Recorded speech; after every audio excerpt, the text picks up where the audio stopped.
La difficulté du piano n'est pas d'émettre le son, mais c'est qu'on a 88 touches et que c'est un instrument très grand tout de suite. Quand on joue du violon, on apprend sur un petit violon. Quand on travaille le piano, on apprend tout de suite sur un grand piano. Donc il faut tout de suite se repérer. C'est, je dirais, la première difficulté quand on commence. Je pense que le piano, c'est un super miroir, c'est-à-dire qu'il va vous renvoyer tous les efforts que vous allez faire. Donc à la fin, c'est gratifiant et c'est par étapes, donc c'est normal déjà. En fait, déjà, première étape, je trouve que c'est normal d'avoir des moments où on est là. Ça sert à rien de dire que c'est pas bien de ressentir ça parce que tous les enfants l'ont ressenti. Moi, je l'ai ressenti étant enfant, donc déjà, c'est ok de parfois pas avoir envie de faire son piano. Et deuxièmement, c'est comme tout, la rigueur, ça paye. On est dans une société où on croit qu'on peut avoir tout de suite.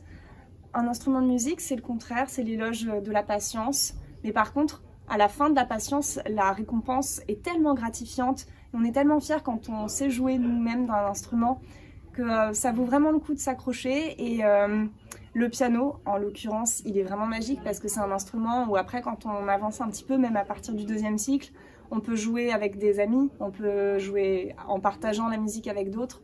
Et ça, c'est quand même vraiment chouette que le piano offre ça. Un autre truc que le piano offre et que tous les instruments n'offrent pas forcément, c'est qu'on peut jouer du classique, on peut jouer de la pop, on peut jouer du jazz.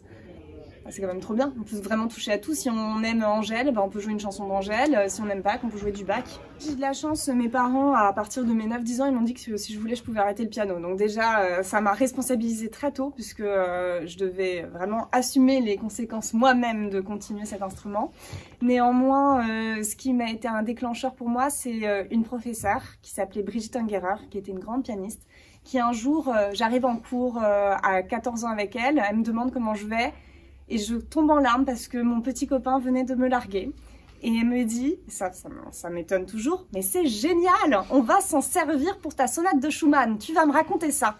Et on a passé le cours à faire une sorte de scénario par rapport à ma vie dans ce morceau de musique.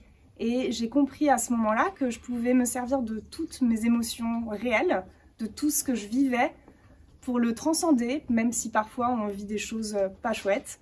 Et pour le transcender, pour transformer ça en exutoire.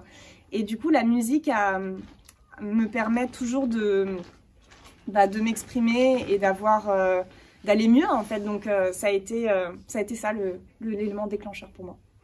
Je suis pas une grande angoissée de la vie, mais bien sûr que j'ai parfois le trac et je respire. Et puis je me dis que j'ai la chance de faire un métier où il n'y a pas des vies qui sont en jeu. C'est-à-dire que franchement, si je me plante, personne va mourir. Et donc, c'est quand même un luxe. Je suis pas médecin, je suis pas chirurgien, je suis pas militaire, je fais pas la guerre. Moi, je fais plutôt des trucs cool. Donc, c'est aussi se raccrocher à une échelle de hiérarchie. La musique, c'est pas grave. Il faut quand même aussi se le redire parfois. Avec Marie-Laure, j'ai la chance de travailler avec une chanteuse qui considère qu'on est à part égale l'une et l'autre. C'est comme ça qu'on voit aussi la musique, parce qu'au-delà d'une question d'ego, c'est aussi une vision de la musique. Quand on travaille une partition où il y a beaucoup de notes au piano et une partie conséquente à la voix, pourquoi ce serait... Voilà, évidemment, l'un ne marche pas sans l'autre, c'est-à-dire que s'il n'y a que la partie de piano, il manque le texte déjà, pour commencer, il manque la saveur d'un timbre. Et en même temps, un chanteur ne fait pas de concert a cappella. Ça se saurait, en tout cas c'est rare. Donc moi je considère que il faut, en tout cas en tant que musicien, quand on travaille avec d'autres pour les pianistes, ne pas se dévaluer, prendre sa place et oser la prendre. Parfois aussi les gens n'osent pas prendre la place et du coup s'ils ne la prennent pas, elle n'est pas prise et du coup ils s'effacent. Moi j'ai pas envie de m'effacer, non pas que j'ai envie de me mettre en avant, mais j'ai envie de faire exister la musique. Et je trouve que me respecter et respecter mes partenaires, c'est prendre la bonne place. Donc c'est comme ça que je vois les choses.